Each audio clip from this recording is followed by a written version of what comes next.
ប់ក៏មិនស្លាប់បើគ្មានស្នេហាគ្មានបានប្រយោជន៍អ្វីក្រៅពីក្តីឈឺចាប់សាមានស្នេហា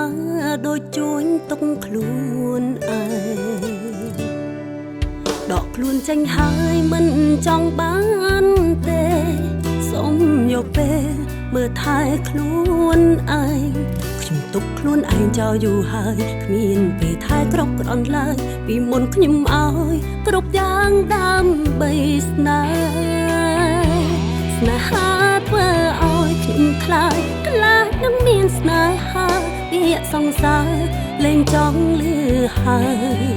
ចង់ប្រាប់ថាខ្ញុំឆ្អែតឆ្អន់ប៉ុននឹងគឺគ្រប់គ្រាន់ហើយលែងមានលើកក្រោយអានឹងបេះដូងមិនដឹងអីផងរងតែការឈឺចាប់ស្ទើររស់ស្ទើរស្លាប់ព្រោះតែស្នេហ៍នឹងវាជារឿងធម្មតាស្នេហាគឺវាអញ្ចឹងប៉ុន្តែពេលហ្នឹងខ្ញុំមិនត្រូវការស្នេហាទេ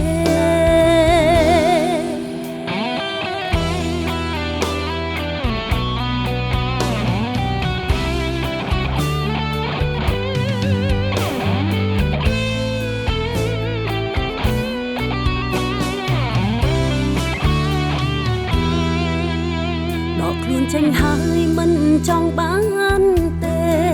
សូមយកពេលមើលថែខ្លួនឯងខ្ញុំទុកខ្លួនឯងចោលយូរហើយគ្មានពេលថែគ្រប់គ្រាន់ឡើយពីមុនខ្ញុំឲ្យគ្រប់យ៉ាងដើម្បី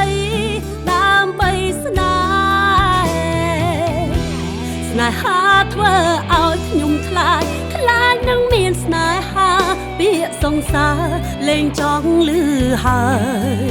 ចង់ប្រាប់ថាខ្ញុំឆ្អែតឆ្អន់ប៉ុននឹងគឺគ្រប់គ្រាន់ហើយលែងមានលើកក្រោយអាណិតបេះដូងមិនដឹងអីផងរងតែការឈឺចាប់ស្ទើររស់ស្ទើរស្លាប់ព្រោះតែស្នេហ៍នឹងទោះវាជារឿងធម្មតាស្នេហាគឺវាអញ្ចឹងប៉ុន្តែពេលនឹង